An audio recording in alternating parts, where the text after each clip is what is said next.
तो आज हम जानेंगे प्रकाश के बारे में कि प्रकाश क्या है। तो चलिए बिना देर किए स्टार्ट करते हैं।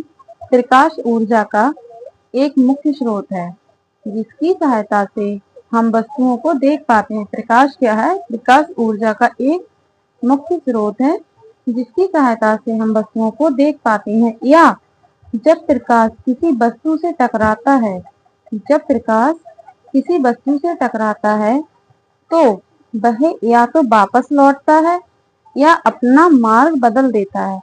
प्रकाश जब किसी वस्तु से टकराता है तो या तो वह वापस लौटता है या अपना मार्ग बदल देता है। प्रकाश का वापस लौटना परावर्तन कहलाता है और प्रकाश का मुड़ना अपवर्तन कहलाता है।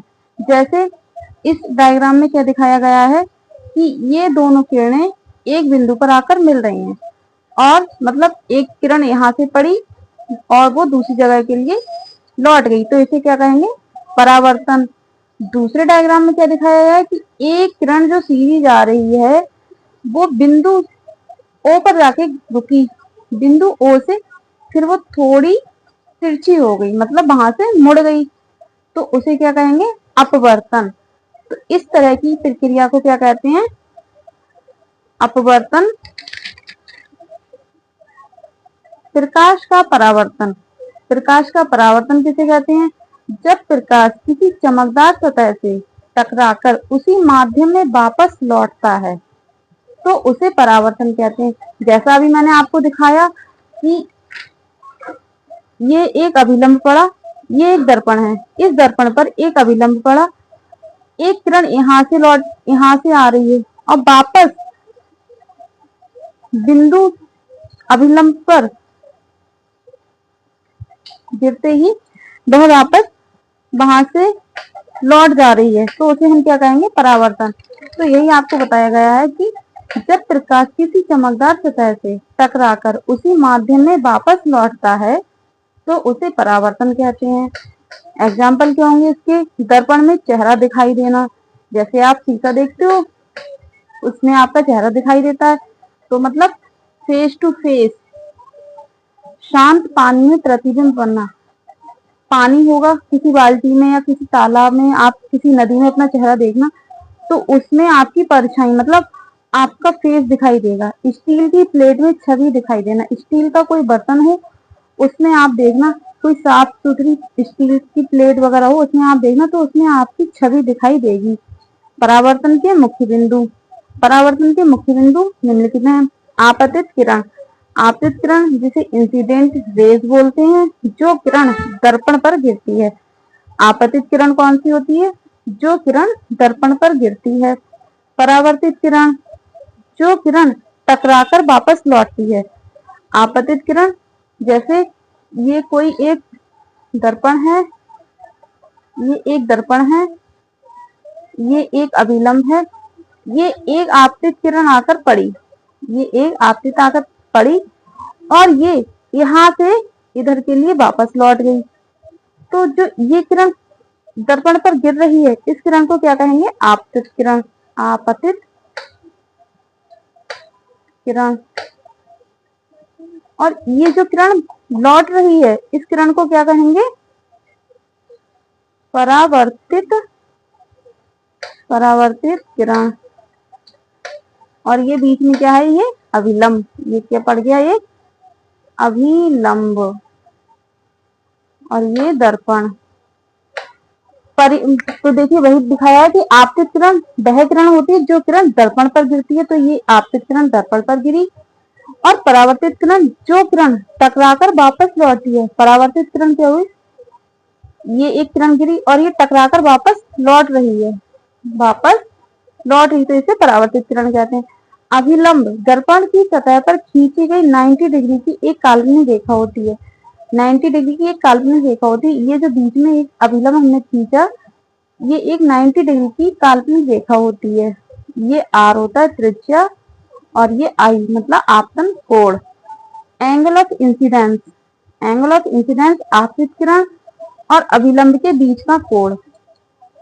एंगल ऑफ इंसिडेंस क्या होता है? आपतित किरण और अभिलंब के बीच का कोण, मतलब ये आई, कोण आई। एंगल ऑफ रिफ्लेक्शन एल वो कोण आर। परावर्तित किरण और अभिलंब के बीच का कोण, ये जो परावर्तित किरण, ये जो किरण है, परावर्तित किरण और अभिलंब के बीच का जो कोण है, इसे हम किससे वो करते हैं, रिप्रेजेंट आर से। परावर्तन का नियम, परावर्तन के दो नियम हैं। पहला नियम जानते हैं कि पहला नियम क्या कहता है, आपतित किरण, परावर्तित किरण तथा अभिलंब एक ही तल में होते हैं। परावर्तन का जो प्रथम नियम है वह कहता है कि जो आपतित किरण होती है और परावर्तित किरण तथा अभिलंब तीनों एक ही तल में होते हैं। कैसे होते हैं, चलिए देखते हैं। ये एक दर्पण है, इस दर्पण पर एक ये आपतित किरण आके गिरी, ये दर्पण है, इस दर्पण पर एक आपतित किरण आकर गिरती है और ये बीच में एक अभिलंब डाला गया है। यहाँ से आपतित किरण गिरी और इधर से परावर्तित किरण गिरी और यहाँ से अभिलंब, तो ये तीनों एक ही पॉइंट पर आकर रुक रहे हैं, मतलब बिंदु O पर आके मिल रहे हैं। ये आपतित किरण, परावर्तित किरण और अभिलंब, ये तीनों एक ही बिंदु पर आकर मिल रहे हैं। तो परावर्तन का नियम क्या कहता है कि आपतित किरण और परावर्तित किरण तथा अभिलंब एक ही तल में होते हैं। ये एक ही तल में है, तीनों एक ही जगह मिल रहे हैं, तो इसीलिए ये एक ही तल में है। द्वितीय नियम, परावर्तन का द्वितीय नियम क्या कहता है, चलिए वो जानते हैं। तो परावर्तन का द्वितीय नियम, आपतन कोण I परावर्तन कोण R के बराबर होता है।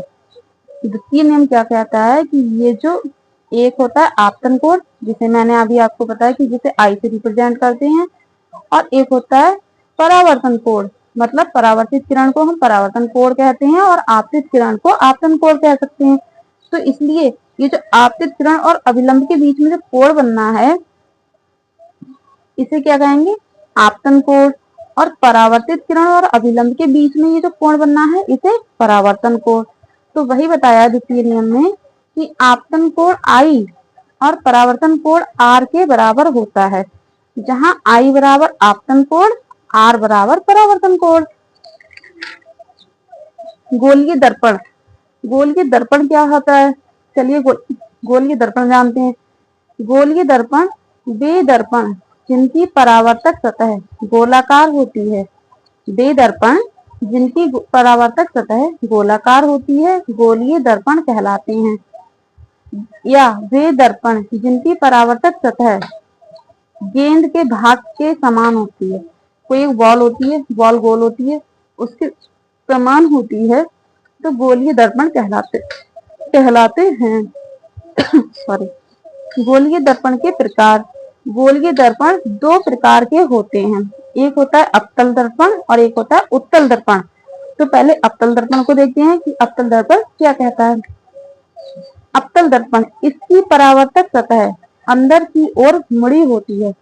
अवतल दर्पण की जो परावर्तक सतह होती है वो अंदर की ओर मुड़ी होती है। यह प्रकाश किरणों को एक बिंदु पर एकत्रित करता है, और यह क्या करता है, प्रकाश की जो किरणें होती हैं उसको एक ही बिंदु पर इकट्ठा करता है। जैसे इसमें देखिए, ये क्या है, एक परावर्तक सतह है, ये क्या है, एक परावर्तक सतह है, ठीक है, और ये दर्पण है। तो ये एक सीधी रेखा जा रही है, बिल्कुल सीधी रेखा। तो यहाँ पर क्या है, एक C जिसे हम बोलते हैं वक्रता केंद्र, ये फोकस होगा, मुख्य फोकस F, यहाँ P पोल, मतलब इसे हम क्या बोलेंगे, पोल, और ये हमारी पूरी क्या है, ये एक मुख्य अक्ष है। तो वही बताया है कि इसकी परावर्तक सतह अंदर की ओर मुड़ी होती है, इसकी परावर्तक सतह अंदर की ओर मुड़ी होती है, और यह प्रकाश किरणों को एक बिंदु पर एकत्रित करता है। प्रकाश की जो किरणें इन सभी को एक ही बिंदु पर एकत्रित करता है। अब इसकी विशेषता क्या है वो जानते हैं। अवतल दर्पण की विशेषताएं, समांतर किरणें परावर्तन के बाद फोकस F पर मिलती हैं। समांतर किरणें क्या करती हैं, परावर्तन के बाद फोकस F पर जाकर मिलती हैं। यह प्रास्थितिक तथा उल्टा प्रतिबिंब बना सकता है। यह प्रास्थितिक या उल्टा, या तो छोटा बनाएगा या उल्टा प्रतिबिंब बना सकता है। वस्तु फोकस F, वस्तु फोकस को हम किससे रिप्रेजेंट करेंगे, F से, और ध्रुव ध्रुव को करेंगे P से, मतलब पोल के बीच रखने पर यह आभासी तथा सीधा प्रतिबिंब बनाता है। जब कोई सीधा जो प्रतिबिंब बनेगा, मतलब कोई हमने एक मुख्य अक्ष जो है उस पर F और ध्रुव के बीच रखने पर यह एक आभासी तथा सीधा प्रतिबिंब बनाता है। जैसे ये एक मुख्य अक्ष हमने खींची है, ये क्या है, ये एक मुख्य अक्ष खींची गई है और ये एक दर्पण है। अब इस दर्पण पर एक किरण ये पड़ी, एक किरण ये पड़ी, ठीक है, दो किरण यहाँ से पड़ गई, एक ये हो गई और एक ये हो गई।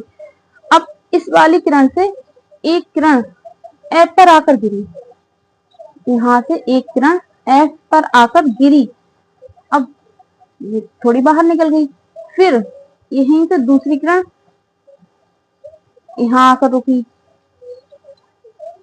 तो ये वही इसमें बताया कि F और P मतलब फोकस और ध्रुव के बीच यह आभासी तथा सीधा प्रतिबिंब बनाता है। तो इसने क्या बनाया, एक सीधा प्रतिबिंब बनाया है। टॉर्च, जब आप टॉर्च, रात अंधेरा होता है, आप टॉर्च मारेंगे तो बिल्कुल एकदम परफेक्ट फोकस लाइट पड़ेगी। Solar cooker, saving mirror, doctor के उपकरण, डॉक्टर का कोई भी उपकरण होता है वो ले लीजिए आप। वाहन की हेडलाइट, मतलब बाइक की या कार की किसी चीज की हेडलाइट जो होती है उसकी लाइट बिल्कुल एकदम सीधी पड़ती है, आदि। उत्तल दर्पण, उत्तल दर्पण क्या होता है, इसकी परावर्तक सतह बाहर की ओर उभरी होती है। उत्तल दर्पण कॉन्वेक्स मिरर जिसे कहते हैं, इसकी परावर्तक सतह बाहर की ओर उभरी होती है। यह प्रकाश किरणों को फैलाता है। उत्तल दर्पण क्या करता है कि जब इस पे कोई किरण पड़ती है तो वह प्रकाश को फैलाती है। जैसे इस माध्यम में दिखाया है कि ये एक मुख्य अक्ष की खींची हुई रेखा है, इस पर ये दर्पण है, इस पे दो लाइन पड़ रही है, ठीक है। ये एक किरण रुकी, ये थोड़ी मुड़ गई, यहाँ से ये दर्पण पर आके गिरी, फिर ये दर्पण से थोड़ा बाहर निकल के वहां से मुड़ गई, और ये दो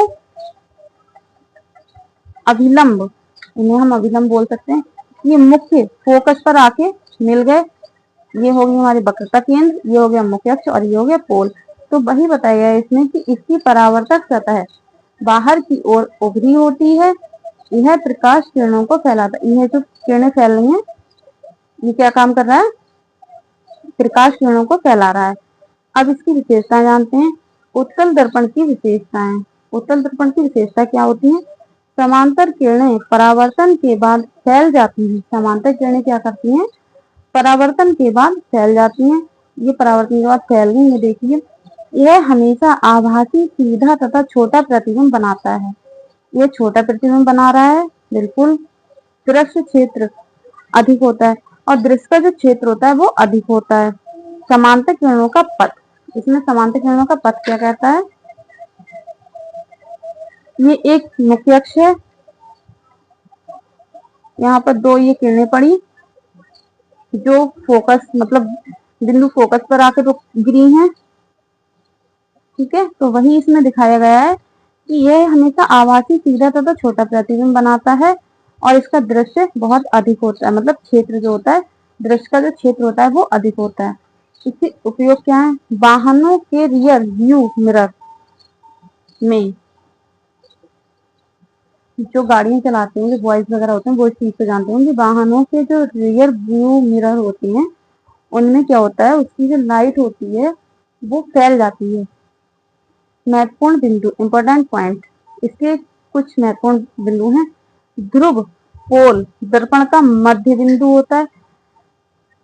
जो पोल होता है जिसे हम ध्रुव कहते हैं वो दर्पण का बीच का बिंदु होता है। वक्रता केंद्र, सेंटर ऑफ कर्वेचर, वक्रता केंद्र सेंटर ऑफ कर्वेचर कहते हैं, जिसे हम सी से रिप्रेजेंट करते हैं। वक्रता त्रिज्या को आर से रिप्रेजेंट करते हैं, जिसे हम रेडियस ऑफ कर्वेचर बोलते हैं। मुख्य अक्ष, प्रिंसिपल एक्सिस, जो मुख्य अक्ष होती है, ये जो मुख्य अक्ष होती है इसे हम क्या बोलते हैं, प्रिंसिपल एक्सिस। दर्पण के ध्रुव और वक्रता केंद्र को जोड़ने वाली सीधी रेखा। देखो इसमें क्या दिखाया है कि दर्पण के ध्रुव और वक्रता केंद्र को जोड़ने वाली सीधी रेखा को हम क्या बोलते हैं, मुख्य अक्ष बोलते हैं। मुख्य फोकस, प्रिंसिपल फोकस, मुख्य फोकस ये हो गया। मुख्य फोकस वह बिंदु जहां समांतर प्रकाश किरणें परावर्तन के बाद मिलती हैं।